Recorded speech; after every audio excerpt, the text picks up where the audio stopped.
Hello बच्चों, कैसे हैं आप सब। आशा करते हैं कि आप लोग बहुत अच्छे होंगे। स्वागत है आपका आपके अपने परिवार कॉन्सेप्ट तड़का में। आज हम लोग क्लास 6 का ज्योग्राफी का चैप्टर 2 स्टार्ट करने जा रहे हैं और चैप्टर का नाम है ओशियंस एंड कॉन्टिनेंट्स। चैप्टर को शुरू करने के पहले जो लोग चैनल पर नए हैं वो लोग सब्सक्राइब कर लीजिएगा और अपने दोस्तों के बीच शेयर कर दीजिएगा। आइए शुरू करते हैं। कह रहा है कि यहाँ पे क्या है कि ये हमारा अर्थ है। ये अर्थ अगर हम लोग स्पेस से देखेंगे तो हमारा अर्थ कुछ ऐसा ही दिखता है। ब्लू कलर का क्या करता है, ये हमको दिखता है स्फेयर, है ना। एक ब्लू कलर का स्फेयर हमारा दिखता है जो क्या है, अर्थ है। अब आगे कह रहा है कि the earth seen from space. कह रहा है कि जब हम लोग अर्थ को स्पेस से देखते हैं, the view is centred on Pacific ocean with Africa to the left, India, part of Asia at the top, Australia to the right and Antarctica at the bottom। कह रहा है कि जब हम लोग स्पेस से क्या करते हैं, अपने अर्थ को देखते हैं, है ना, तो ये व्यू जो है अगर हम लोग ऊपर से देखेंगे तो इसका व्यू जो है कहाँ पे सेंटर्ड होता है, पैसिफिक ओशियन पे होता है। और क्या हो रहा है कि उसके लेफ्ट में क्या है, अफ्रीका है। अगर हम लोग बात करें एशिया, जिसमें क्या है, इंडिया भी है, उसका पार्ट है, वो क्या करता है, टॉप में दिखता है। ऑस्ट्रेलिया उसके राइट में दिखता है और अंटार्कटिका उसके बॉटम में दिखता है। जब हम लोग क्या करते हैं, इसको सेंटर्ड करते हैं ना, स्पेस से जब हम लोग फोकस करते हैं तो ये पार्ट हमको ऊपर से दिखता है। तो आइए हम लोग देखते हैं कि इस चैप्टर में हम लोग क्या क्या चीज़ पढ़ने वाले हैं ना, कौन कौन से जवाब हमको इस चैप्टर को पढ़ने के बाद मिलेंगे। कह रहा है वाटर, ओशियंस एंड कॉन्टिनेंट्स। हम लोग ये भी जानेंगे इस चैप्टर को पढ़ने के बाद कि ओशियंस क्या है, कॉन्टिनेंट्स क्या है ना, उनके नाम को जानेंगे, उनके डिस्ट्रीब्यूशन को जानेंगे, है ना। In what ways do oceans and continents effect life on earth including human life. कह रहा है कि ओशियंस और कॉन्टिनेंट्स का हमारे जीवन पे क्या प्रभाव पड़ता है, यहाँ तक कि इंसान के जीवन पे भी क्या प्रभाव पड़ता है, इसके बारे में हम लोग डिटेल्स में इस चैप्टर में समझेंगे।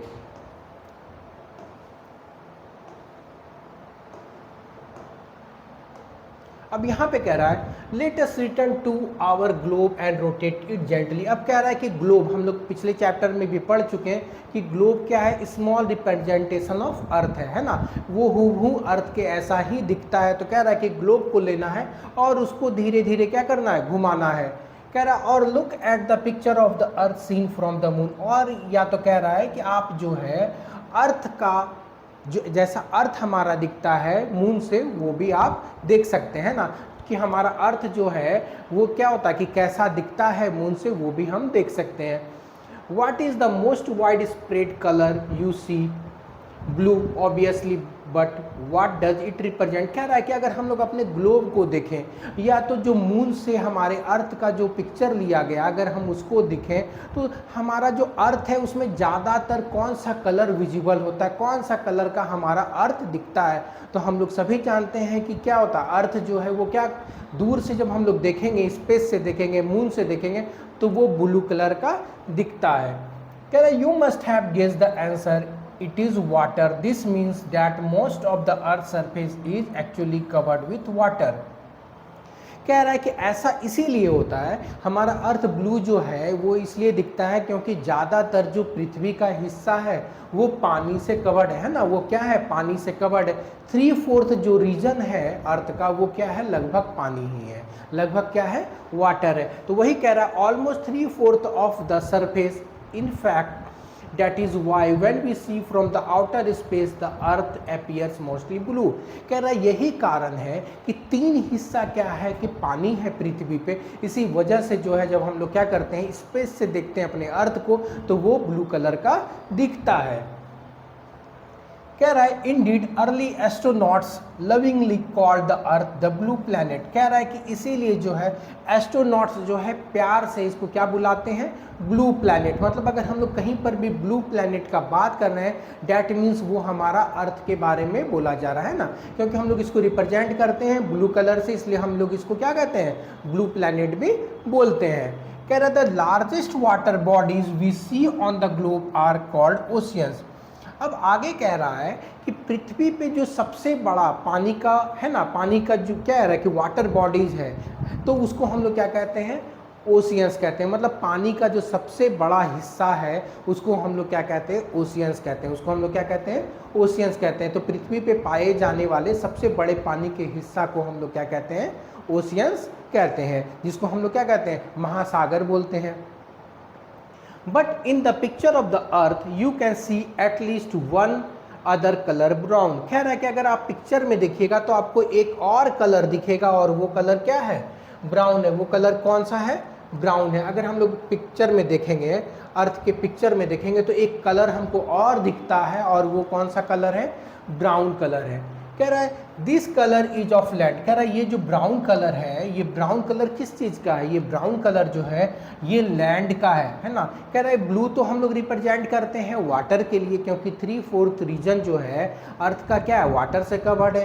कह रहा है कि बाकी जो एक और कलर दिखता है इसमें वो ब्राउन है, और ब्राउन किस वजह से है, क्योंकि क्या है, लैंड की वजह से जो है यहाँ पर ब्राउन कलर दिखता है।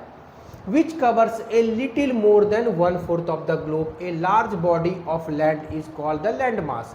कह रहा है कि अब जो ब्राउन कलर है वो क्या होता है, लैंड के वजह से दिखता है। कह रहा है कि 1/4 से थोड़ा सा ज़्यादा, 1/4 से थोड़ा सा ज़्यादा हिस्सा जो है पृथ्वी का वो क्या है, भूभाग है, जमीन का हिस्सा है, जिसको हम लोग बहुत बड़े भाग को हम लोग लैंड मास कहते हैं। क्या कहते हैं, लैंड मास कहते हैं। मतलब जो लैंड है उसका बहुत बड़ा पार्ट को हम लोग क्या कहते हैं, लैंड मास कहते हैं। जैसे वाटर का बहुत बड़ा बॉडीज को हम लोग ओशियंस कहते हैं, उसी तरह लैंड के बहुत बड़े पार्ट को हम लोग यहाँ पे लैंड मास बोलते हैं। And a large continuous expense of land is called continent. अब कह रहा है कि यही जमीन अगर बहुत बड़ा क्षेत्र में, बहुत बड़े क्षेत्र के इस भूमि को हम लोग कॉन्टिनेंट्स बोलते हैं। तो इसी बहुत बड़े जो लैंड मास है ना, उसको हम लोग क्या कहते हैं, कॉन्टिनेंट्स कहते हैं। पहले लैंड के बहुत बड़े एरिया को हम लोग लैंड मास बोलते हैं, और इसी लैंड मास का जो कंटिन्यूस होता है, मतलब लगातार जो लैंड मास है किसी भी रीजन में, ओशियंस के पास, ओशियंस के बीचों बीच क्या है, बहुत बड़ा लैंड मास का एक टुकड़ा है, और उसी को हम लोग कॉन्टिनेंट बोलते हैं। चलिए आगे देखते हैं। कह रहा है कि both oceans and continents play vital role in shaping the climate of the earth. अब कह रहा है कि दोनों, अगर हम लोग ओशियंस का बात करें या तो क्या होगा, लैंड मास का बात करें, मतलब महासमुद्र मतलब महासागर का बात करें, या तो क्या होगा, जमीन के भूभाग का बात करें, तो ये दोनों मिलके क्या करती है, क्लाइमेट को डिसाइड करता है। मतलब जो भी क्लाइमेट होता है हमारे अर्थ पे क्या है, वो क्या होता है, क्लाइमेट जो होता है क्या होता है कि बारिश होती है ना, गर्मी होता है, ठंडा होता है। तो ये सारा जो क्लाइमेट का जो चेंज होता है उसमें क्रिटिकल रोल कौन प्ले करता है, ओशियंस और कॉन्टिनेंट्स। कह रहा है they affect all aspects of life including plants and animals. कह रहा है कि वो जीवन के, है ना, मतलब जो जीवन है, जो भी क्या है, प्लांट्स है, एनिमल्स है, सबको प्रभावित करता है। सब पे इसका इन्फ्लुएंस होता है, किसका, ओशियंस और कॉन्टिनेंट्स का जो इन्फ्लुएंस होता है वो एनिमल्स पे भी होता है, प्लांट्स पे भी होता है। And therefore human life too we see their impact throughout our history, culture and in our daily lives. कह रहा है कि इसका प्रभाव जो है वो क्या होता है, इंसान के भी जीवन पे पड़ता है। मतलब कॉन्टिनेंट्स और ओशियंस का जो प्रभाव है वो इंसानी ज़िंदगी पर भी पड़ता है। अगर हम लोग अपने क्या होगा, पास्ट को उठा के देखें, है ना, तो जो पास्ट है हमारा और जो कल्चर है, जो परंपरा हम लोग क्या कर रहे हैं, निभाए आ रहे हैं बहुत पीढ़ी से, वो भी क्या होता है, किसी के वजह से, है ना। अलग अलग जगह लोग रहते हैं, अलग अलग कल्चर को फॉलो करते हैं, तो उसका सबसे बड़ा रीज़न क्या है, ये कॉन्टिनेंट्स और ओशियंस, है ना, ये कॉन्टिनेंट्स और एशियन। और अगर हम लोग क्या होगा, अगर डे टू डे लाइफ में भी देखें, जो चीज़ हमारे साथ होता है ना, तो वो किस वजह से होता है, ओशियंस और कॉन्टिनेंट्स के वजह से, इसके लोकेशन के वजह से जो है क्या होता है, जो क्लाइमेट चेंज होता है, और भी सारा क्या होता है, जो नेचुरल डिजास्टर और भी बहुत सारा चीज़ जो होता है वो क्या होता है कि कॉन्टिनेंट्स और ओशियंस से होता है। चलिए आगे हम लोग देखेंगे।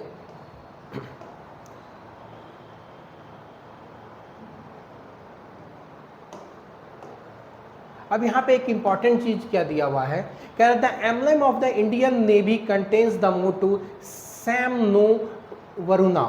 मतलब कह रहा है कि जो एम्ब्लम है ना, जो एम्ब्लम है हमारे इंडियन नेवी का वो क्या है, सैम no Varuna, which means be auspicious to us और Varuna. This is an invocation to the Varuna, a Vedic deity associated with the oceans and sky and water in general. कह रहा है कि जो इंडियन नेवी है इसका क्या है, अगर हम इसका मोटो का बात करें तो साम नो वरुणा है। ये जो है ये क्या करता है, अपने साथ ओशियंस को भी ऐड कर रहा है ना। इसमें इसका जो मोटो है उसमें क्या होता है, ओशियंस भी आता है, लैंड भी आता है ना, और क्या होता है, स्काई भी आता है। चलिए ठीक है, समझ गए। चलिए आगे बढ़ते हम लोग। अब कह रहा था distribution of water land on the earth. अब कह रहा है कि आखिर जो ये लैंड है ना, और ये वाटर बॉडीज का आखिर जो पृथ्वी पे जो डिस्ट्रीब्यूशन हुआ है ना, किस प्रकार से बटा हुआ है। अब हम लोग सभी लोग जानते हैं कि अर्थ जो है वो क्या होता है, 2 इक्वल पार्ट्स में बटा हुआ है ना। अगर हम लोग बात करें यहाँ पर अर्थ क्या है, अर्थ क्या है कि एक स्फीयर है, एक क्या है, स्फीयर है। तो इसके बीचों बीच क्या होता है, एक लाइन रन करता है जो इसको 2 भाग में बांट देता है, जो इसको 2 भाग में बांट देता है। और इस लाइन को हम लोग क्या है, ये लैटिट्यूड है, ये क्या है, लैटिट्यूड है। और हम लोग इसको क्या कहते हैं, इक्वेटर कहते हैं। ये इसको क्या कहते हैं, इक्वेटर कहते हैं। और ये 0 डिग्री पे होता है। तो ये इक्वेटर जो है ये एक इमेजिनरी लाइन है जो अर्थ को 2 हिस्सों में बांट देता है। ऊपर की तरफ क्या होता है, नॉर्थ होता है, इसलिए हम इसको कहते हैं नॉर्थ पोल। और नीचे की तरफ साउथ होता है, इसलिए इसको हम लोग कहते हैं साउथ पोल। अब क्या हुआ, ये जो स्फीयर है, स्फीयर जो ये है हमारा अर्थ क्या है, एक स्फीयर है, और ये अब 2 हिस्सों में बट गया। इक्वेटर के ऊपर के हिस्सा को हम लोग नॉर्थ स्फीयर कहते हैं, और नीचे के इस हिस्सा को हम लोग क्या कहते हैं, सदर्न हेमिस्फीयर कहते हैं। ऊपर के हिस्सा जो नॉर्थ पोल की तरफ है इक्वेटर से ऊपर, उसको नॉर्दर्न हेमिस्फीयर कहते हैं, और इक्वेटर से जो नीचे का हिस्सा है जो साउथ पोल की तरफ है उसको हम लोग सदर्न हेमिस्फीयर कहते हैं। चलिए अब इसका यूज हम लोग क्या करेंगे। कह रहा है कि it happens oceans and continents are not distributed equally between the northern and the southern hemisphere। अब ये चीज़ तो आपको समझ में आ गया कि northern hemisphere क्या होता है, southern hemisphere क्या होता है।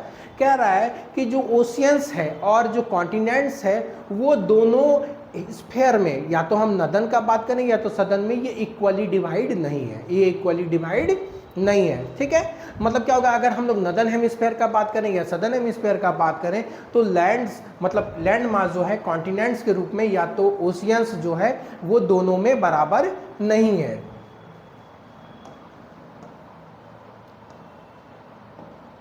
कह रहा let us examine 2 maps in figure 2.2। Here too the blue areas consist of ocean along with the smaller extension which have various names, sea, bay, gulf। अब कह रहा है कि यहाँ पर क्या है कि आपको 2 फिगर दिया हुआ है। यहाँ पर क्या हुआ है कि 2 फिगर दिया हुआ है ना, तो दोनों फिगर में आप देखेंगे जब तो क्या होगा, जो ब्लू एरिया आपको जो नीला भाग दिख रहा है वो क्या है, वाटर बॉडीज है ना, ये क्या है, ओशियंस है। और फर्दर हम लोग ओशियंस को किस में डिवाइड कर देते हैं, सी में डिवाइड कर देते हैं, बे में डिवाइड कर देते हैं, गल्फ में डिवाइड कर देते हैं। मतलब ये जो पूरा का पूरा जो वाटर बॉडीज है इसको हम लोग क्या करते हैं, ओशियंस बोलते हैं। और फर्दर हम लोग ओशियंस को भी सी में, बे में, गल्फ में डिवाइड कर देते हैं फर्दर।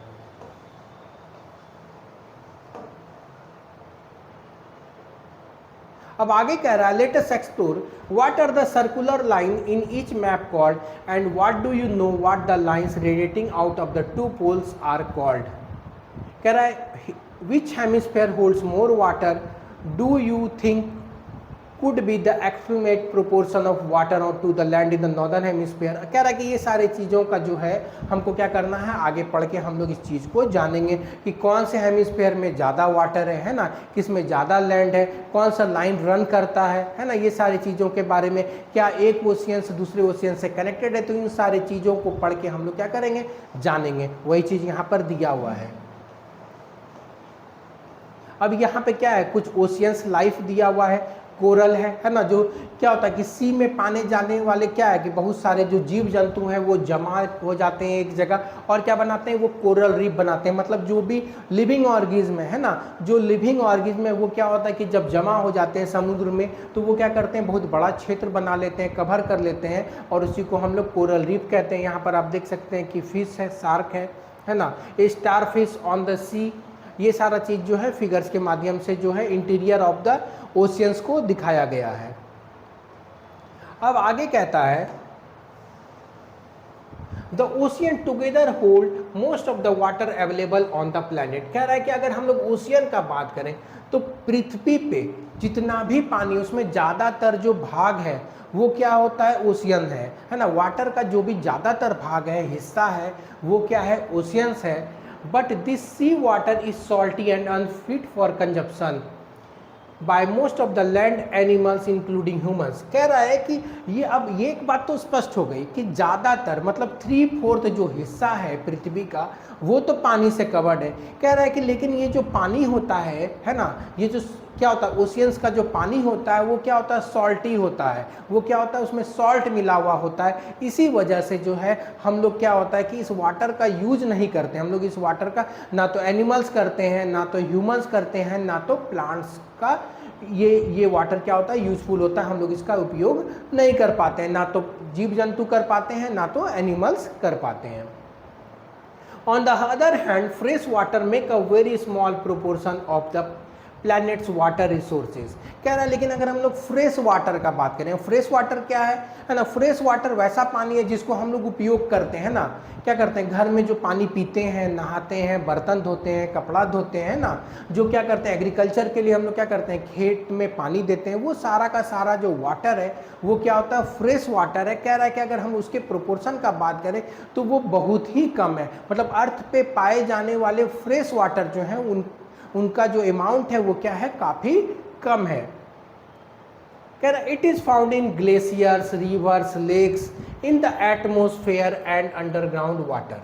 कह रहा है कि ये जो फ्रेश वाटर का जो सोर्सेस है वो क्या है, ग्लेशियर्स है। अब ग्लेशियर्स क्या होता है, जो बड़े बड़े बर्फ के चट्टान होते हैं, जो बड़े बड़े बर्फ के चट्टान होते हैं, जो क्या होता है, पोलर रीजन होता है, जहाँ पर क्या होता है, बर्फ जमा होता है ना। तो बर्फ जो जमा होता है वो क्या होते हैं, ग्लेशियर्स होते हैं। जैसे क्या होता है, जो हायर एल्टीट्यूड पे जो माउंटेन्स रहते हैं वो क्या होते हैं, बर्फ से ढके हुए होते हैं। तो वो क्या होता है, वहाँ पर जो क्या होता है कि फ्रेश वाटर होता है वो in the form of solid होता है, उसी को हम लोग क्या कहते हैं, ग्लेशियर्स कहते हैं। रिवर्स में जो पानी पाए जाते हैं, जो लैंड मास के बीचों बीच जो नदियां बहती है वो भी क्या है, फ्रेश वाटर का सोर्स है, लेक्स हो गया। और जो एटमॉस्फेयर में जो क्या होता है, वाटर वेपर है, वो भी क्या है, फ्रेश वाटर है ना। The last is called the ground water. और सबसे अगर आखिरी में बात करें तो जमीन से नीचे हम लोग क्या करते हैं, बोरिंग करके जो पानी निकालते हैं ना, ड्रिल करके जो पानी जमीन के अंदर से निकालते हैं उसको हम लोग क्या कहते हैं, ग्राउंड वाटर कहते हैं। तो जो ये फ्रेश वाटर है ये क्या कर रहा है कि इसका जो प्रोपोर्शन है, अगर हम लोग टोटल वाटर का बात करें तो उसके कंपेरिजन में बहुत ही कम होता है ये।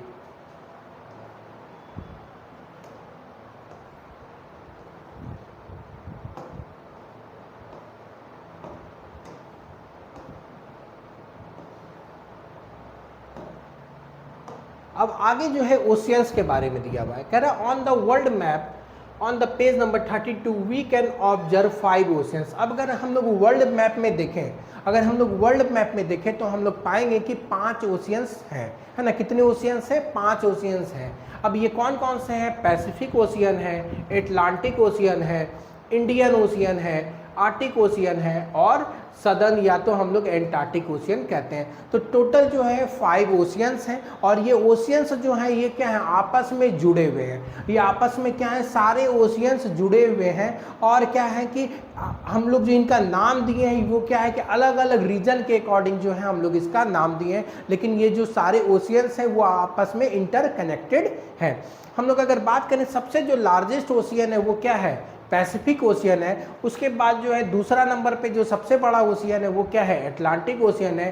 तीसरा नंबर पे है इंडियन ओशियन। तो ये मात्र एक ओशियन है जिसका नाम किसी भी देश के नाम पे रखा गया है, तो वो क्या है, इंडियन ओशियन, जो क्या हमारे देश भारत के नाम पे रखा गया। आगे अगर हम लोग बात करें तो आर्टिक ओशियन है, और अगर हम लोग सदर्न हेमिस्फीयर में बात करें तो एंटार्क्टिक ओशियन है। कह रहा है although we have listed 5 oceans it is clear from the map that they are not really separate. कह रहा है कि ये मैप से साफ पता चलता है कि वो क्या है कि जो ओशियंस हैं वो सेपरेट नहीं है, मतलब एक दूसरे से अलग अलग नहीं है, वो आपस में क्या है, सारे ओशियंस जुड़े हुए हैं। कह रहा है the lines that divide them on map are no more than convection the natural world does not follow such boundaries. कह रहा है कि जो बाउंड्रीज हम लोग क्या हुआ है उनको नाम देने के लिए जो अलग अलग बाउंड्रीज दी हैं कि इस रीजन के ओशियंस को हम लोग क्या कहते हैं, पैसिफिक कहते हैं, एटलांटिक कहते हैं, इंडियन कहते हैं, आर्टिक कहते हैं, क्या करते हैं, एंटार्क्टिक ओशियन कहते हैं। तो वो जो है वो क्या होता है सिर्फ मैप में हम लोग दर्शाते हैं, ऐसा हकीकत में जो है वो क्या है नहीं है। ऐसा हकीकत में सारे ओशियंस क्या हैं, इंटरकनेक्टेड, एक दूसरे से जुड़े हुए हैं और ऐसा कोई बाउंड्री एक्चुअल में नहीं पाया जाता है। कह रहा the sea water for example constantly flows from the different oceans sustaining a rich diversity of marine life. कह रहा है कि ये जो समुद्र का पानी होता है, जो सी वाटर होता है, वो क्या होता है लगातार क्या होता है एक ओशियन से दूसरे ओशियंस में क्या कहता है बहते रहता है, एक ओशियन से दूसरे ओशियन में बहते रहता है। और क्या कहता है कि इसमें अलग अलग प्रकार के मैरीन लाइफ पाए जाते हैं, मतलब जो समुद्र में पानी में रहने वाले अलग अलग तरह का जो जीव जंतु है वो क्या कहते हैं ओशियंस में पाए जाते हैं। कह रहा है many plants and animal species can be found across the multiple ocean. कह रहा है कि भांति भांति प्रकार के जो हैं एनिमल्स और प्लांट्स के जो स्पेसीज हैं वो इन ओशियंस में पाए जाते हैं। इन ओशियंस में जो है वो क्या करते हैं अलग अलग प्रकार की स्पेसीज, मतलब क्या होता है अलग अलग प्रजाति के क्या करते हैं कि पौधा पाए जाते हैं, है ना, प्लांट्स पाए जाते हैं और एनिमल्स पाए जाते हैं। कहाँ पे, ओशियंस में। अब कह रहा है कि मैरीन रिलेटेड टू और found in the oceans and seas. अब मैरीन किसको कहते हैं कि हर वो चीज़ है ना जो क्या होता है समुद्र में पाया जाता है, हर वो चीज़ जो क्या करता है समुद्र में पाया जाता है ना, तो उसको हम लोग क्या कहते हैं मैरीन कहते हैं। फ्लोरा किसको कहते हैं द प्लांट लाइफ और a particular region period of time. Flora क्या कहते हैं जो प्लांट, मतलब क्या होता है किसी क्षेत्र में जो प्लांट होते हैं, है ना, जो प्लांट के स्पेसीज होते हैं उसी को हम लोग क्या कहते हैं फ्लोरा कहते हैं। और फौना क्या कहते हैं किसी पर्टिकुलर रीजन में जो क्या होता है कि एनिमल्स जो पाए जाते हैं उसको हम लोग क्या कहते हैं फौना कहते हैं। मतलब फ्लोरा अगर कहीं पर वर्ड आ गया तो मतलब वो प्लांट को रिलेट कर रहा है, और अगर फौना आ गया तो इसका मतलब क्या है वो एनिमल्स को रिप्रेजेंट कर रहा है। चलिए कह रहा है कि आगे कह रहा है the marine flora includes tiny plants called algae. कह रहा है कि अगर हम लोग मैरीन फ्लोरा का बात करें मतलब समुद्र में पाए जाने वाले क्या हैं, अगर हम लोग पौधों का बात करें प्लांट्स का बात करें तो उसमें क्या होता है एल्गी होता है। एल्गी होता है जिसको क्या होता है हरा हरा, आप देखोगे कि कजली ऐसा लग जाता है जहाँ पर क्या होता है पानी का रिसाव होता है। जैसे कभी भी आप क्या होगा कुआं के किनारे जाइएगा, नदी के किनारे जाइएगा तो आपको क्या होगा हरा हरा सरफेस दिखेगा, वही क्या होता है एल्गी होता है। तो वो जो है आपको क्या होता है मैरीन लाइफ होता है, टाइनी प्लांट्स होता है जो क्या होता है कि ओशियंस में पाए जाते हैं। ऑल काइंड्स ऑफ सीवीड्स, अलग अलग प्रकार के जो सीवीड्स होते हैं। Marine fauna consist of thousands of species of colourful fish, dolphins, whales, countless mysterious sea creatures. अब कह रहा है कि अगर हम लोग क्या करेंगे फौना का बात करेंगे मतलब समुद्र में पाए जाने वाले क्या है कि जानवर का अगर हम लोग बात करेंगे तो उसमें क्या होता है कि हजारों प्रकार की, है ना, हजार से भी ज़्यादा जो है वो कह रहा है कि कलरफुल मछलियाँ मिलेगी आपको, डॉल्फिन्स मिलेंगे, व्हेल्स मिलेंगे, है ना, काउंटलेस जो है सी क्रिएचर, मतलब क्या होगा आप अनगिनत सी क्रिएचर जो समुद्र में पाए जाने वाले जीव जो हैं वो क्या करेंगे आपको समुद्र के अंदर मिलेंगे। कह रहा है each part of the ocean from the sunlit surface to the dark depth has its own diverse life form. कह रहा है कि जो ओशियन का अलग अलग क्या होता है कि पार्ट होता है वो क्या करता है कि अगर हम लोग जमीन के बहुत डेप्थ में चले जाएंगे तो क्या होगा कि सूर्य का भी रोशनी क्या होता है वहां तक नहीं पहुंच पाता है, बिल्कुल अंधेरा रहता है ना। कि कह रहा है कि क्या होता है कि जितना अगर मानिए हम लोग पैसिफिक ओशियन का बात करते हैं तो वहां का जो हाइट होता है, डेप्थ होता है ना, वो क्या है कि क्या उसमें एक कोना में अगर हम लोग माउंट एवरेस्ट को भी डुबा देंगे तो वो भी पता नहीं चलेगा। आप समझ सकते हैं कि कितना माउंट एवरेस्ट का हाइट कितना, एल्टीट्यूड 8848, मतलब अगर उतना भी अंदर क्या होगा समुद्र में चला जाएगा माउंट एवरेस्ट, है ना, चोटी को अगर डाल देंगे तो उसका भी अता पता नहीं चलेगा, वो भी एक कोने में समा जाएगा। अब इतना ही डेप्थ होता है तो वहां तक क्या होता है कि सनलाइट नहीं पहुंच पाता, वहां तक क्या होता है सनलाइट नहीं पहुंच पाता है। कह रहा है कि उस अंधेरे में भी क्या होता है बहुत सारे लाइफ फॉर्म्स, है ना, जीव जंतु जो है पाए जाते हैं, जो आज भी क्या है रहस्यमयी दुनिया है, इंसान वहां तक नहीं पहुंच पाए हैं, खोज नहीं कर पाए हैं, सिर्फ क्या है अंदाजा लगा पाए हैं, है ना। कह रहा है कि वहां का हमको आज भी एग्जैक्ट नॉलेज नहीं है, इंसान वहां तक रिसर्च नहीं कर पाए हैं। अब यहाँ पर एक ग्लोब दिया हुआ है ना, तो यहाँ पर आप ग्लोब में देख सकते हैं कि ये जो डॉटेड लाइन है, ये जो डॉटेड लाइन है ये क्या है, इक्वेटर है। ये जो डॉटेड लाइन है ये क्या है, इक्वेटर है। अगर हम लोग यहाँ पर ओशियंस का बात करें, अगर हम लोग ओशियंस का बात करें तो यहाँ पर देखिए ये क्या है कि यूरेशिया है। यूरेशिया क्या होता है कि ये वाला जो रीजन है, यहाँ तक वाला जो रीजन है ना, ये लगभग क्या है, एशिया है। ये जो पार्ट है ये क्या है, एशिया है। और यूरोप भी इससे क्या है, अटैच्ड है, मतलब लैंड मास जो होता है यूरोप का और एशिया का, ये आपस में जुड़ा हुआ, ये आपस में जुड़ा हुआ, ये सेपरेट नहीं है, इसीलिए इसको कंबाइंड करके यूरेशिया बोला गया है। दूसरा जो लैंड मास है वो अफ्रीका है, ये भी एक कॉन्टिनेंट है। यहाँ पर एशिया एक कॉन्टिनेंट हो गया, यूरोप एक कॉन्टिनेंट हो गया, ऑस्ट्रेलिया हो गया, साउथ अमेरिका हो गया, नॉर्थ अमेरिका हो गया, है ना। और यहाँ पर क्या है, अंटार्कटिका है।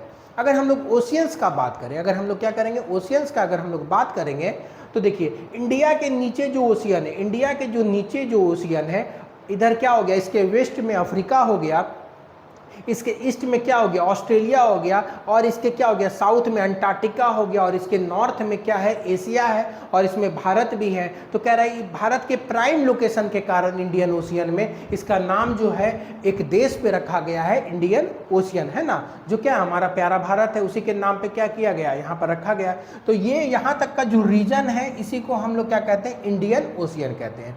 चलिए अगर हम लोग क्या करेंगे और वेस्ट की तरफ बढ़ते हैं तो यहाँ पर आप देख सकते हैं, यहाँ पर अफ्रीका जो है, अफ्रीका के ईस्टर्न पार्ट में इंडियन ओशियन है, और इसके क्या है कि अगर वेस्टर्न पार्ट का बात करें, है ना, इसके पश्चिमी भाग का बात करें, और क्या होगा, पश्चिमी भाग में क्या है, एटलांटिक ओशियन है। पश्चिमी भाग में जो यहाँ पर ओशियन है वो क्या है, एटलांटिक ओशियन है। ये कौन सा ओशियन है, ये एटलांटिक ओशियन है। और ये साउथ अमेरिका और अफ्रीका के बीच में, मतलब नॉर्थ अमेरिका साउथ अमेरिका क्या आपस में अटैच्ड है ना। और कह रहा है कि इसके अगर हम लोग क्या करेंगे, एटलांटिक ओशियन के अगर हम लोग ईस्ट का बात करेंगे तो इसके ईस्ट में अफ्रीका है, और इसके वेस्ट में नॉर्थ और साउथ अमेरिका है। मतलब अमेरिका कॉन्टिनेंट नॉर्थ हो या साउथ हो, और अफ्रीका और यूरोप के बीच में जो ओशियन है वो क्या है, एटलांटिक ओशियन है, एटलांटिक ओशियन। और जो एटलांटिक ओशियन है ये क्या होता है, बाकी सारे ओशियंस के कंपैरिजन में ये क्या होता है, काफ़ी ज़्यादा यहाँ पर क्या होता है, वाटर जो होता है वो क्या होता है, काफ़ी डेंजरस होता है ना, पानी का बहाव काफ़ी तेज रहता है। ये शांत ओशियन में से नहीं है। सबसे ज़्यादा जो मूवमेंट होता है वो क्या है, एटलांटिक ओशियन में ही होता है। तूफान उफान आता है ना, वाटर का वेव्स जो होता है वो क्या होता है, काफ़ी ज़्यादा स्ट्रॉन्ग रहता है। चलिए आगे अगर हम लोग बात करें तो जो सबसे बड़ा जो ओशियन है वो कौन सा है, पैसिफिक ओशियन है। सबसे बड़ा जो ओशियन है वो है पैसिफिक ओशियन। पैसिफिक ओशियन जो है अगर हम लोग बात करें, अमेरिका के क्या है, वेस्टर्न पार्ट में, अमेरिका के वेस्ट से लेकर, और ये जो ग्लोब है ये क्या होगा, फिर यहाँ पे आके जुड़ जाएगा। आप देख सकते हैं ये ग्लोब जो है क्या होता है, राउंड होता है, स्फेयर का पार्ट है ये ग्लोब। आपको क्या होगा, ये 3D नहीं है, आप इसका क्या होगा, फ्रंट पार्ट देख रहे हैं, तो पीछे की तरफ से क्या है, ये पार्ट यहाँ पर आके जुड़ जाएगा। ये पार्ट क्या होगा, पीछे से गोलाई में जब आप घूमेंगे तो क्या होगा कि आप ये क्या होगा, ये पार्ट क्या हो जाएगा, आके यहाँ पर जुड़ जाएगा। तो अगर हम लोग ऑस्ट्रेलिया के क्या करेंगे, ईस्ट का बात करें, ऑस्ट्रेलिया के ईस्टर्न पार्ट या एशिया का, यहाँ पर क्या है, ये एशिया वाला रीजन है। अगर हम लोग एशिया का क्या करेंगे, ईस्टर्न पार्ट बोलेंगे, और क्या होगा, अमेरिका का क्या हो जाएगा, वेस्टर्न पार्ट के बीच में जो ओशियन है वो क्या है, पैसिफिक ओशियन है, जो क्या पूरे वर्ल्ड में सबसे ज़्यादा डीपेस्ट ओशियन है और सबसे बड़ा वाटर बॉडीज है ना, मतलब सबसे लार्जेस्ट ओशियन है पैसिफिक ओशियन।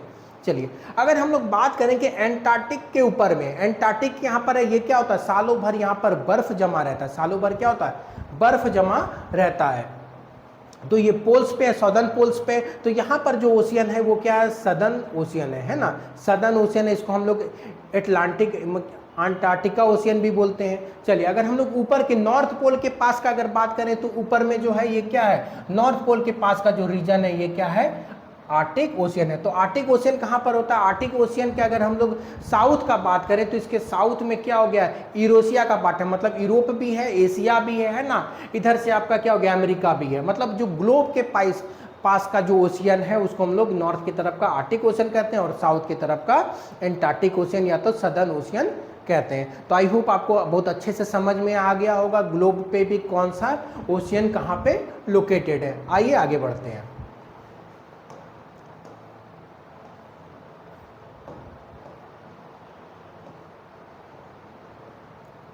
आगे कह रहा है, it is visible on the map that the Pacific ocean is the largest ocean of all followed by the Atlantic ocean. कह रहा है कि हम लोग देख चुके हैं मैप में, अभी समझ चुके हैं कि जो सबसे बड़ा ओशियन है वो कौन सा है, पैसिफिक ओशियन है, और उसके बाद दूसरा ओशियन कौन है, एटलांटिक ओशियन। एटलांटिक ओशियन याद कीजिए कहाँ पर है, यूरोप है ना, यूरोप और अफ्रीका से लेके, है ना, यूरोप और अफ्रीका के वेस्ट में और नॉर्थ और साउथ अमेरिका के ईस्ट में जो ओशियन है बीच में, है ना, जो अफ्रीका और यूरोप और अमेरिका को क्या करता है, सेपरेट करता है, वही क्या है, एटलांटिक ओशियन है, जो दूसरा सबसे बड़ा ओशियन है। कह रहा है इंडियन ओशियन उसके बाद है, ये तीसरा सबसे बड़ा है। इंडियन ओशियन क्या हो गया, कहाँ पर हो गया, ये एशिया के साउथ में, एशिया के साउथ में है, और क्या अफ्रीका के ईस्ट में हो गया, और ऑस्ट्रेलिया के वेस्ट में हो गया। चलिए आगे अगर हम लोग बात करेंगे सदर्न, ये क्या है, ये सदर्न क्या है, एंटार्क्टिका के पास का है, और सबसे स्मॉलेस्ट जो है वो आर्टिक ओशियन है, जो क्या है, नॉर्थ पोल के रीजन में है ये आर्टिक ओशियन। अब ये क्या है, भारत का नक्शा दिया हुआ है, यहाँ पे आप देख सकते हैं हमारा भारत है ना। तो भारत में ये क्या है, भारत के नीचे क्या है कि इंडियन ओशियन है, और इसी इंडियन ओशियन को हम लोग फर्दर अगर डिवाइड करेंगे तो इंडिया के वेस्टर्न पार्ट में अरेबियन सी है, और इसके ईस्टर्न पार्ट में क्या है, बे ऑफ बंगाल है, बे ऑफ बंगाल है। चलिए ओशियन एंड डिजास्टर्स, अगर हम लोग कहते हैं ओशियन जो है और disaster, returning to the picture of the earth at the start of the chapter, you may have noticed white shapes across the globe. Did you guess what they are? They are the large masses of clouds. कह रहा है कि जब आप map जब देख रहे थे ग्लोब, जब शुरुआत में अगर हम लोग बात करें तो ब्लू कलर के साथ आपको क्या होगा, कुछ सफ़ेद सफ़ेद व्हाइट पार्ट भी दिख रहा था। तो आखिर वो व्हाइट पार्ट जो है ग्लोब में वो आखिर क्या है, तो व्हाइट पार्ट जो है वो क्या है, क्लाउड्स है, वो क्या है, क्लाउड्स है, बादल है। Such clouds bring rain to the continents, कह रहा है कि ये ऐसे बादल होते हैं जो क्या करते हैं कि लैंड रीजन, कॉन्टिनेंट्स पे क्या करते हैं, बारिश करवाते हैं। कॉन्टिनेंट्स पे बारिश कौन करवाता है, बादल करवाता है ना। जब कभी भी क्या होता है कि बादल लग जाता है तो आपको मालूम चल जाता है कि बारिश होने वाली है, बारिश होने वाली है। मतलब क्लाउड्स क्या करता है, रेन कैरी करता है, अपने साथ क्या करता है, वर्षा को कैरी करता है। Such clouds bring rain to the continents, for instance the monsoon rains we in India expect every summer originate in the ocean. Without such rains our agriculture and all life will suffer। कह रहा अगर क्या होगा, हम लोग क्या होता है कि गर्मी के मौसम के बाद क्या करते हैं कि मानसून आता है। भारत में जो है गर्मी के मौसम के बाद क्या होता है, जून जुलाई से ही क्या होता है, बारिश होना शुरू हो जाती है, मानसून आ जाता है, और हमारा जो देश है वो क्या है, कृषि प्रधान है, हम लोग क्या है, एग्रीकल्चरल कंट्री है, और हमारा जो खेती बाड़ी है आज के समय में भी क्या है, एग्रीकल्चर मानसून पे ही डिपेंड ज़्यादातर हिस्सा है ना। हम लोग आज भी उतने डेवलप नहीं हैं कि क्या होगा कि हम लोग कोई और अल्टरनेटिव खोज पाए। आज भी क्या है, ज़्यादातर जो भारत का हिस्सा है वो मानसून के रेन पे ही डिपेंड है फॉर एग्रीकल्चर। कह रहा but oceans often also give rise to storms, violent events, extreme rainfall or very strong winds such as cyclone which can cause widespread damage to the coastal region of the world। अब कह रहा है कि इसके साथ साथ जो समुद्र होता है, जो ओशियंस होता है, वो जो है क्या करता है, बहुत ज़्यादा बारिश करवा सकता है ना, तूफान ला सकता है, वो क्या कर सकता है, बहुत ज़्यादा स्ट्रॉन्ग स्टॉर्म ला सकता है। मतलब जब आप लोग क्या होता है, साइक्लोन सुने हैं, भारत में क्या होता है, साइक्लोन्स आता है, तो वो किसके कारण होता है, समुद्र में होता है, समुद्र की वजह से होता है। बहुत जो स्ट्रॉन्ग विंड्स होता है जिसको हम लोग क्या कहते हैं, साइक्लोन्स कहते हैं।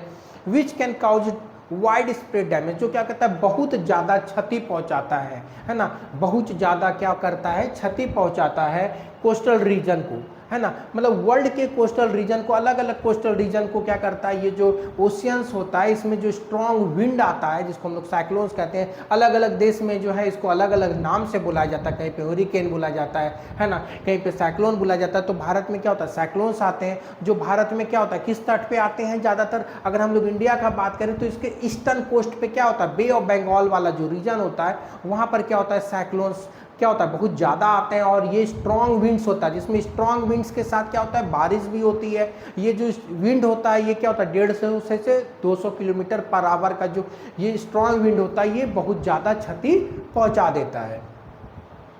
कह रहा है tsunami is another natural disaster that originate in the ocean. कह रहा है कि सुनामी जो है ये दूसरा नेचुरल प्राकृतिक आपदा है जो क्या करता है समुद्र में ही इसका उत्पन्न होता है, मतलब ये समुद्र से ही शुरू होता है।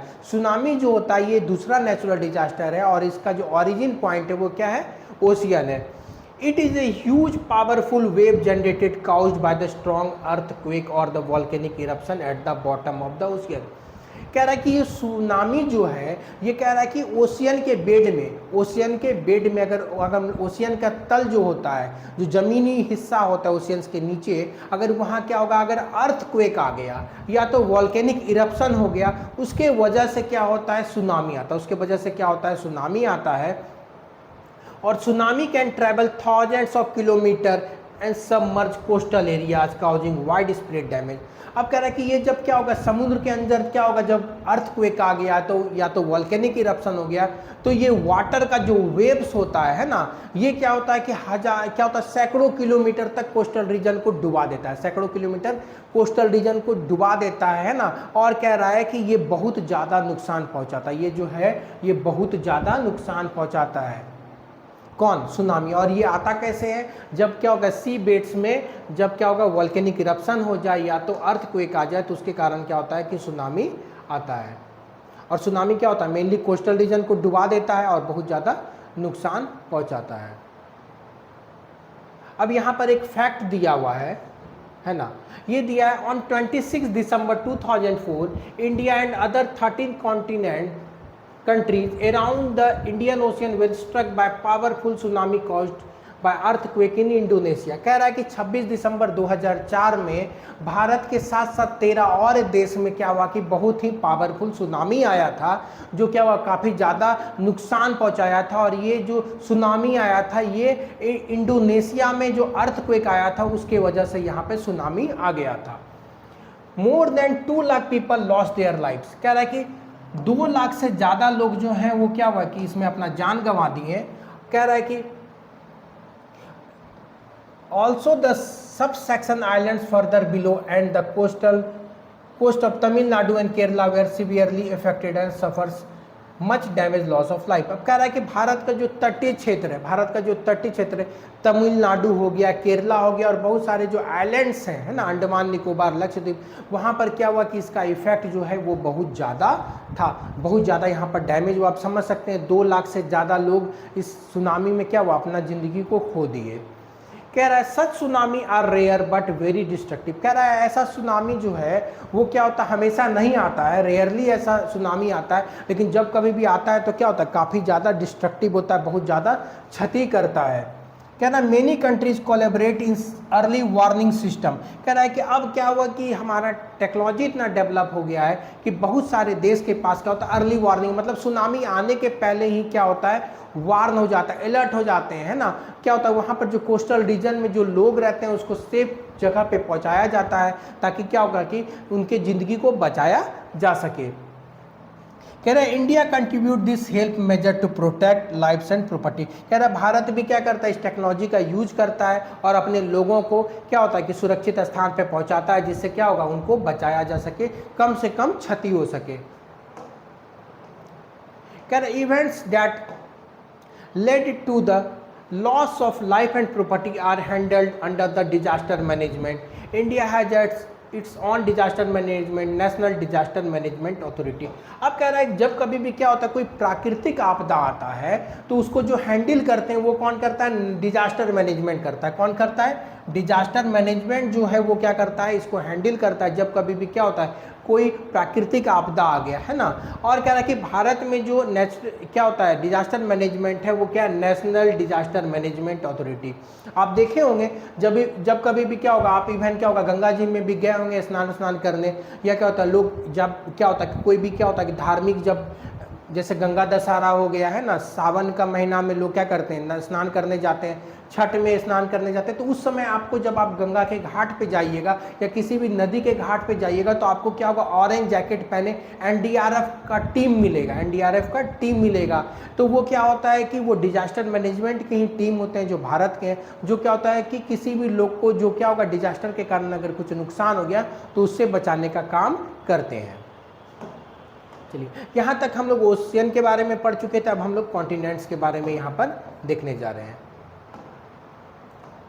अब कह रहा है continents are visible on the map of ocean. कह रहा है कॉन्टिनेंट्स जो है वो क्या होता है, विजिबल होता है। अगर हम लोग ओशियन में क्या होता है, हमारा कॉन्टिनेंट्स जो होता है, लैंड मास जो होता है वो क्या होता है, विजिबल होता है। The how many can you count, कह रहा है कितने कॉन्टिनेंट्स को हम लोग काउंट कर सकते हैं। The answer is not so simple as they can be counted in several ways depending on the choice we may list any number of continents between 4 and 7 Y.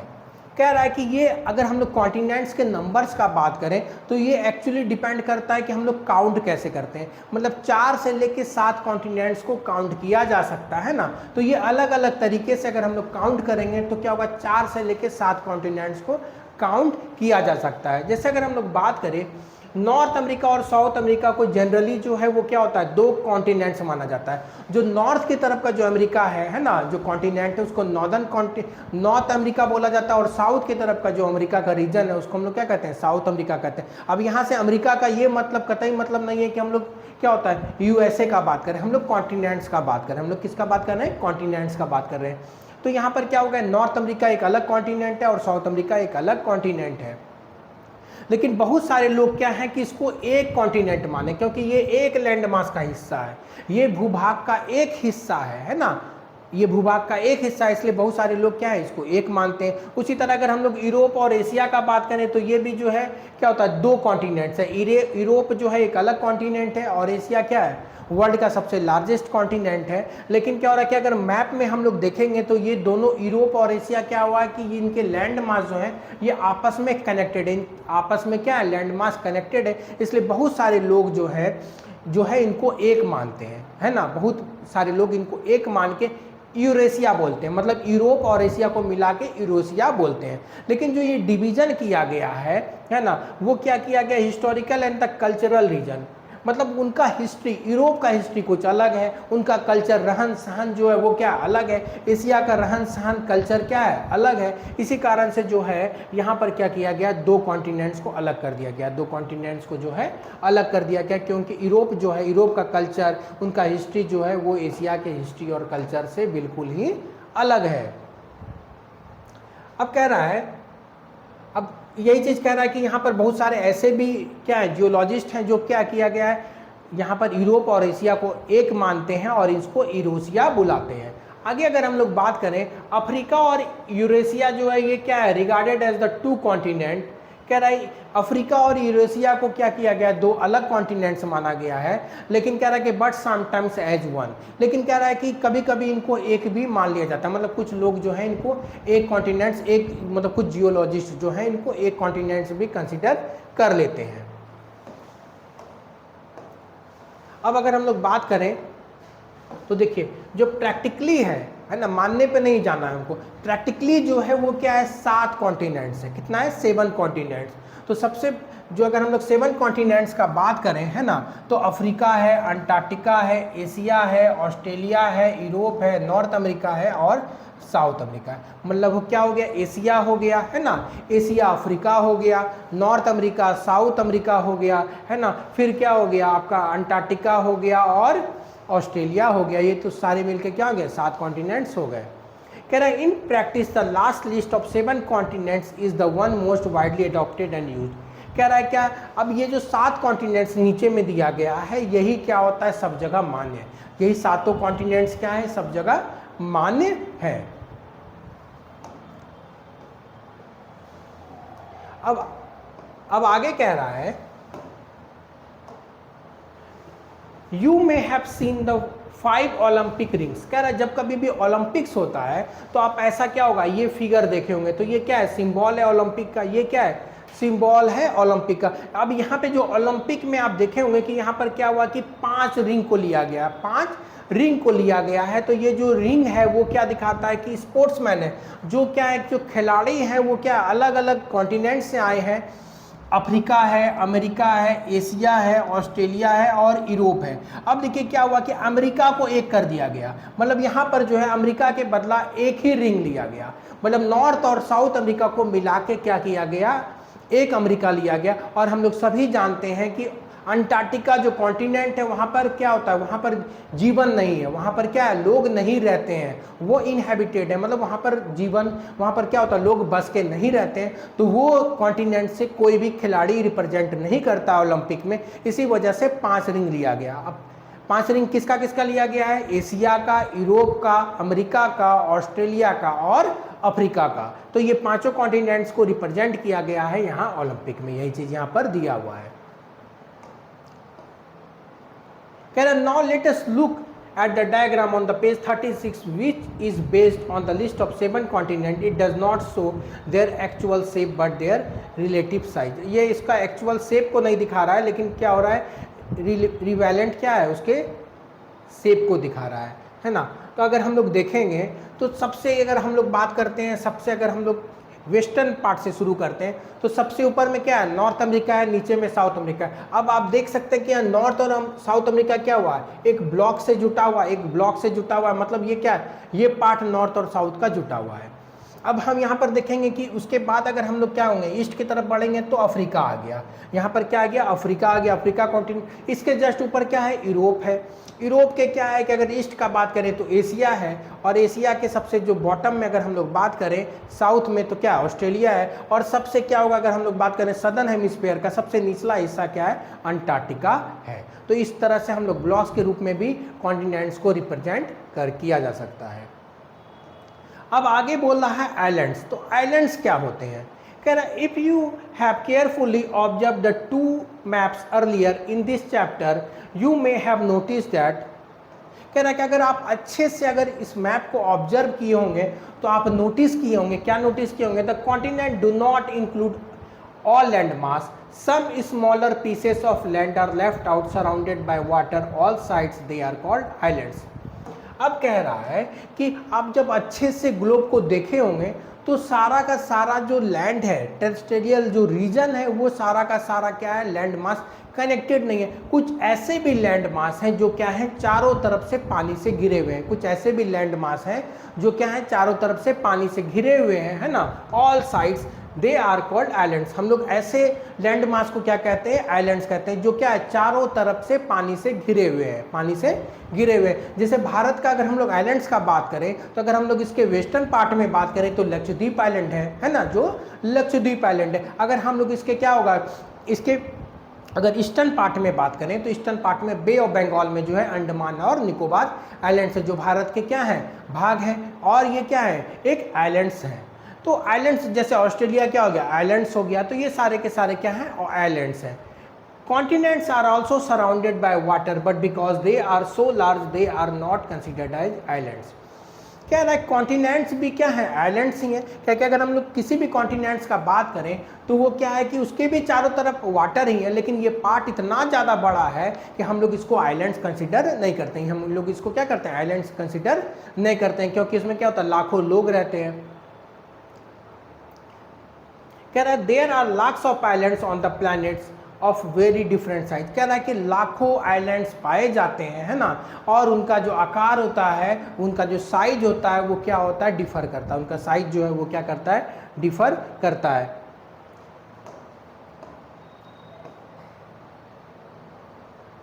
चलिए आगे यहाँ पे कह रहा है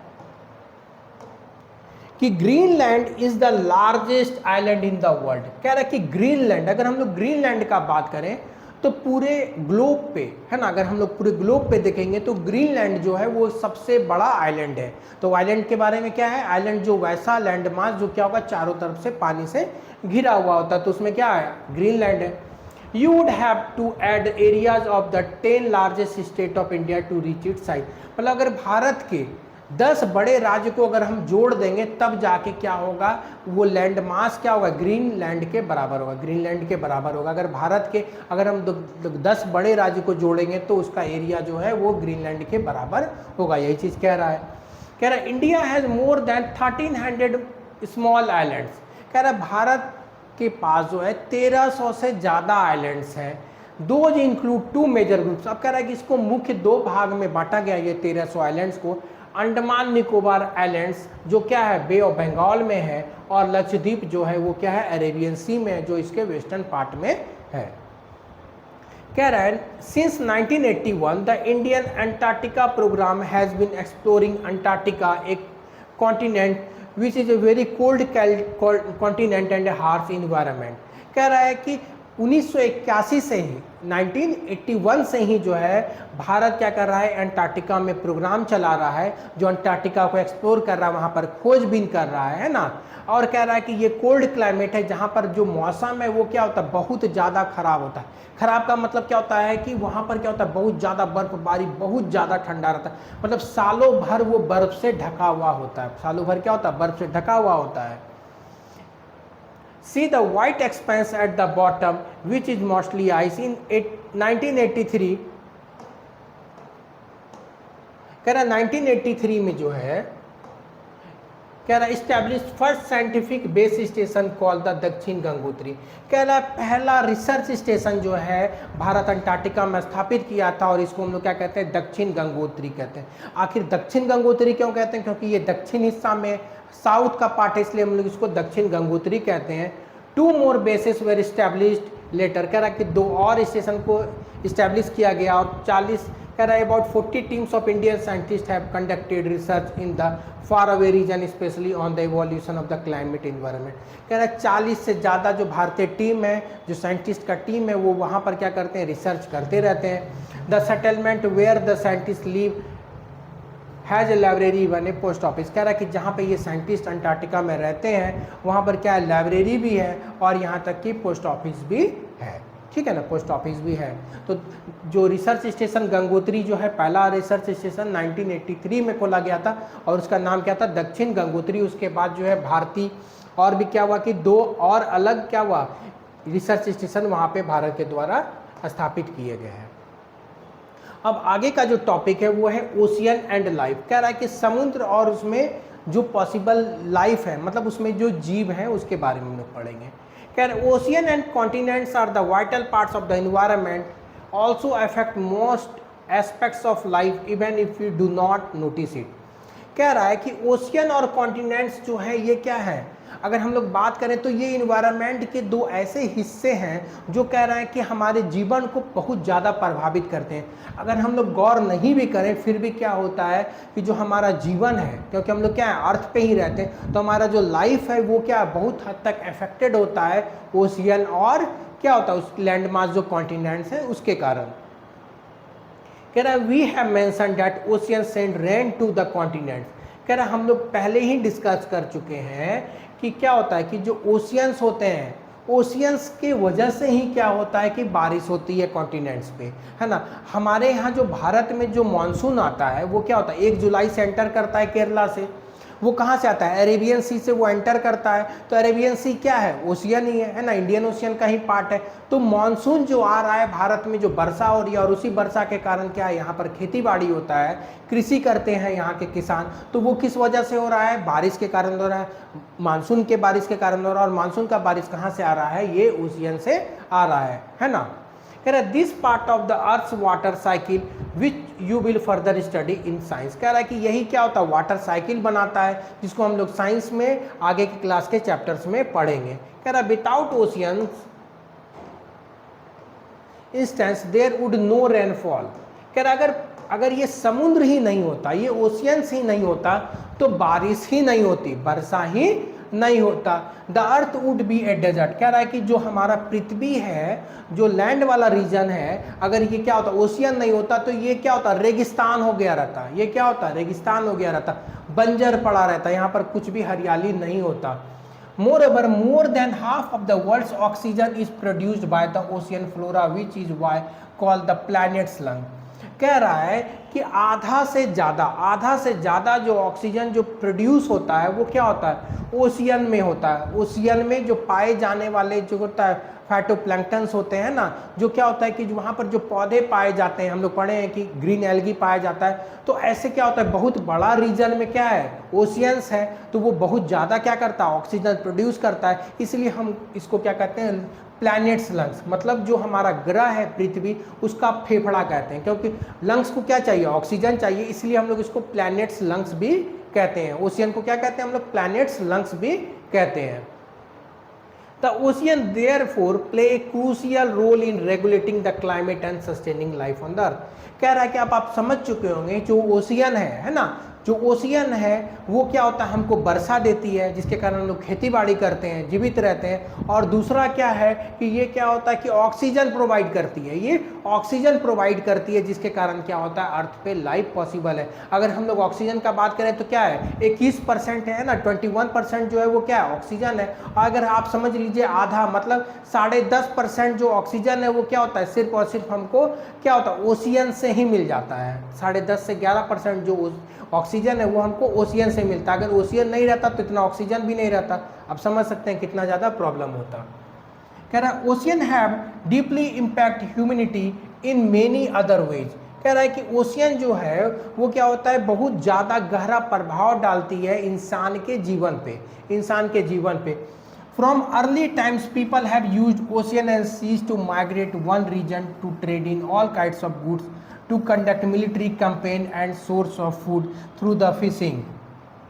अब कह रहा है कि बहुत पुराने समय से ही लोग क्या हुआ कि एक जगह से दूसरे जगह ट्रैवल करने के लिए जो है वो क्या हुआ ओशियंस का यूज किए। मतलब एक जगह से जो अब याद कीजिए जो भारत में भी जो क्या हुआ जो पुर्तगीज आए थे, ब्रिटिशर्स आए थे, फ्रेंच जो आए थे वो क्या हुआ कि समुद्र मार्ग से ही आए थे। वो यूरोप से जो है वो समुद्र मार्ग से ही भारत आए थे व्यापार करने। ईस्ट इंडिया कंपनी जो हमारे देश में आया था वो कहाँ से आया था, समुद्र के रास्ते से ही आया था। तो समुद्र जो है बहुत पुराने समय से जो व्यापार का एक माध्यम बना, व्यापार का एक माध्यम बना।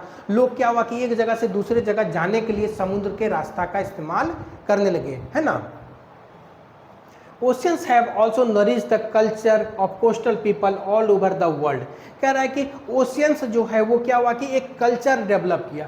जो लोग समुद्र के किनारे रहते हैं, कोस्टल रीजन में रहते हैं, उनका एक अलग कल्चर है। तो वो कल्चर आखिर कैसे बना, वो कल्चर जो है वो वहाँ पे समुद्र के कारण ही बना, है ना। अगर जो वाटर बॉडीज है जहाँ पर आप देखिएगा कि वाटर बॉडीज है वहाँ के लोगों का जो कल्चर होता है वो क्या करते हैं ज़्यादातर सी फूड्स खाते हैं। आप किसी भी वर्ल्ड के किसी भी कोस्टल रीजन का अगर आप क्षेत्र में चले जाइएगा तो वहाँ के लोग क्या करते हैं सी फूड्स को ज़्यादा इंटेक करते हैं ना, सी फूड को खाते हैं। तो मतलब वहाँ पर आपको कोकोनट्स मतलब जो वहाँ पर खान पीन रहन सहन जो होता है वो क्या होता है कि अफेक्टेड होता है ओशियन के कारण।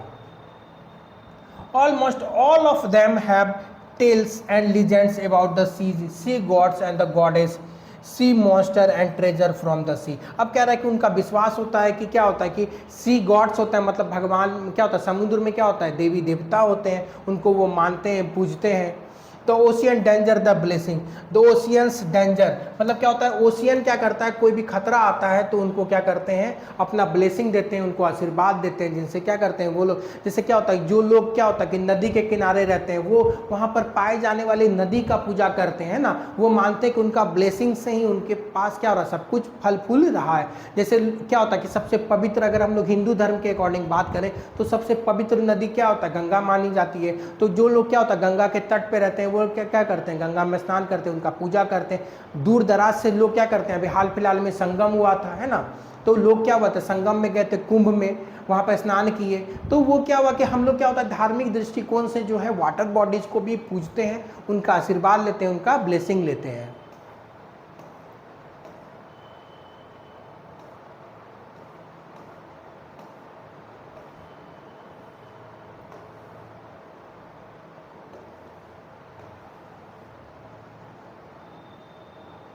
अब कह रहा है आगे the United nation has designated 8 June at the world ocean day. कह रहा है 8 जून को जो है वो वर्ल्ड ओशियन डे मनाते हैं हम लोग, है ना, वर्ल्ड ओशियन डे मनाते हैं हर साल।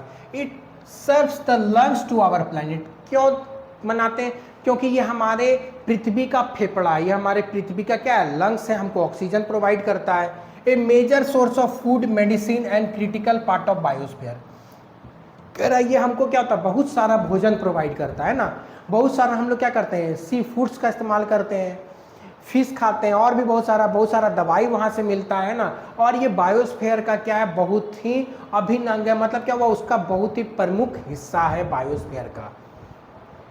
कह रहा है scientific studies have shown how the oceans polluted by human activity. अब कह रहा है कि साइंटिफिक रिसर्च ये दिखाता है कि इंसानों के द्वारा कैसे ओशियंस को पॉल्यूट किया जा रहा है, कैसे हम लोग कर रहे हैं ओशियंस को पॉल्यूट कर रहे हैं। We throw several million tons of plastic wastes in the ocean. कह रहा है कि हम लोग मिलियन टन्स क्या करते हैं, प्लास्टिक का कचरा समुद्र में फेंक देते हैं, है ना। हम लोग क्या करते हैं, ड्रेनेज में फेंकते हैं, नाली में फेंकते हैं, और वो बह के नदी में जाता है। नदी से बहता हुआ क्या होता है, वो समुद्र में चला जाता है, और हम लोग समुद्र को पॉल्यूट कर रहे हैं।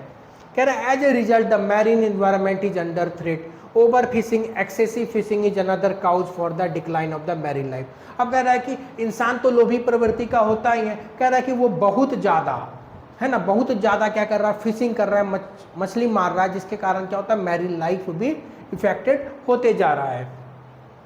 It is our collective responsibility to protect ocean for the future of the planet and humanity. कह रहा है ये हमारा हर इंसान का ये कर्तव्य बनता है कि वो समुद्र की रक्षा करे, उसको बचाए, ताकि क्या हो कि हमारा जो क्या है कि यहाँ पर लाइफ है प्लेनेट पे वो अच्छे से बीत सके, है ना। और जन कल्याण के दृष्टिकोण से हमको क्या करना पड़ेगा, समुद्र को साफ सुथरा रखना पड़ेगा, उसको बचा के रखना पड़ेगा। क्योंकि क्या होगा कि यहीं से क्या होता है कि जो मानसून आता है ना, जो वर्षा होती है कॉन्टिनेंट्स पे, उसके लिए भी ओशियंस ही रिस्पॉन्सिबल है। उसके लिए क्या होता है, ओशियन से ही हम लोग को बारिश मिलती है। ओशियन क्या होता है, हाफ ऑफ द ऑक्सीजन जो प्रोड्यूस होता है वो भी ओशियन से होता है। इसलिए हम लोग कहते हैं कि अर्थ का लाइफलाइन है ना, अर्थ का लंग्स ऑफ द प्लैनेट भी है और ये लाइफलाइन भी है। तो इसके साथ जो ये चैप्टर है ये कंप्लीट हो गया। अगर ये वीडियो आपको अच्छा लगा हो तो लाइक कर दीजिएगा, दोस्तों के बीच शेयर कर दीजिएगा, है ना। जय हिंद, थैंक यू।